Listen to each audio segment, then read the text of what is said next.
মন্তব্য কৰিছে বিজেপিক লৈ বিজেপি বহু শক্তিশালী যাকে তাকে জেলত পঠিয়াব পাৰে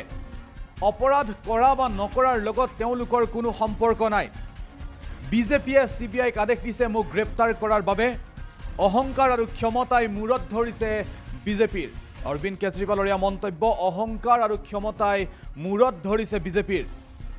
মই মোৰ দেশ ভাৰত মাক বহুত ভাল পাওঁ মই দেশৰ বাবে মই জীৱন ত্যাগ কৰিব পাৰোঁ অৰবিন্দ কেজৰিৱালৰ এই মন্তব্য জনতাৰ চিন্তা নকৰে আমাৰ নেতাসকলে হে আজি ভাৰত পিছ পৰি আছে কেৱল লেতেৰা ৰাজনীতি কৰিবলৈহে জানে নেতাসকলে মুখ জেলত পঠিয়ালে দেহৰ সমস্যা শেষ হ'ব নেকি আমাৰ অহংকাৰখিনিয়ে সন্তুষ্টি লাভ কৰিব 8 বছৰত মই দিল্লীৰ শিক্ষানুষ্ঠান সলনি কৰি পেলাইছোঁ কিন্তু মোদী অমিত শাহৰ গুজৰাটৰ শিক্ষাখণ্ডৰ অৱস্থা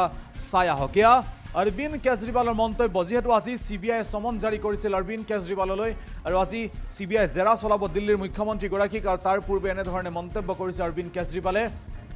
মই 8 বছৰত দিল্লীৰ শিক্ষানুষ্ঠান সলনি কৰিছোঁ কিন্তু মোদী অমিত শাহৰ গুজৰাটৰ শিক্ষাখণ্ডৰ অৱস্থা চাই আহক মই দিল্লীৰ জনতাক বিনামূলীয়াকৈ ভাল চিকিৎসা সেৱাৰ ব্যৱস্থা কৰি দিছোঁ এই কাম কিন্তু বিজেপি শাসিত ৰাজ্যই কৰিব পৰা নাই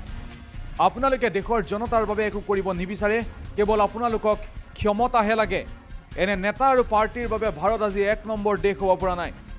মোৰ জীৱনৰ লক্ষ্য ভাৰতক 1 নম্বৰ দেশ বনোৱাৰ এতিয়া কোনেও মোক ৰখাব নোৱাৰে অৰবিন্দ কেজৰিৱালৰ এই মন্তব্য তেওঁক ভাৰতক 1 নম্বৰ দেশ বনোৱাত কোনেও তেওঁক বাধা প্ৰদান কৰিব নোৱাৰে মই ডায়াবেটিছৰ সমস্যাত ভুগি আছোঁ তথাপিও মই দুৰ্নীতিৰ বিৰুদ্ধে অনশন কৰোঁ 15 দিন ভুকে থকাৰ পাছতো মই বাচি থাকিলোঁ কাৰণ মোৰ লগত ভগৱান আছে ইচ্ছা কৰিলে মই ইনকাম টেক্সৰ চাকৰিৰে কোটি কোটি টকা ঘটিব পাৰিলোহেঁতেন যদি কেজৰিৱাল সঁচাকৈ দুৰ্নীতিগ্ৰস্ত তেনেহ'লে পৃথিৱীত সৎ মানুহ নাই এই অৰবিন্দ কেজৰিৱালৰ মন্তব্য যদিহে কেজৰিৱাল সঁচাকৈ ভ্ৰষ্টাচাৰী সঁচাকৈ যদি দুৰ্নীতিগ্ৰস্ত তেনেহ'লে পৃথিৱীত কোনো সৎ মানুহ নাই এই অৰবিন্দ কেজৰিৱালৰ মন্তব্য মই 100 বাৰ জেললৈ যাবলৈ সাজু আছোঁ সিবিআইৰ জেৰাৰ পূৰ্বে অৰবিন্দ কেজৰিৱালে এক সংবাদমেল সম্বোধন কৰে আৰু এই সংবাদমেলত তেওঁ এই ধৰণৰ মন্তব্য কৰিছে যে অহংকাৰ আৰু ক্ষমতাই মূৰত ধৰিছে বিজেপি বহু শক্তিশালী যাকে তাকে যেতিয়াই মন যায় জেললৈ পঠিয়াব পাৰে এই দেশৰ বাবে মই জীৱন ত্যাগ কৰিব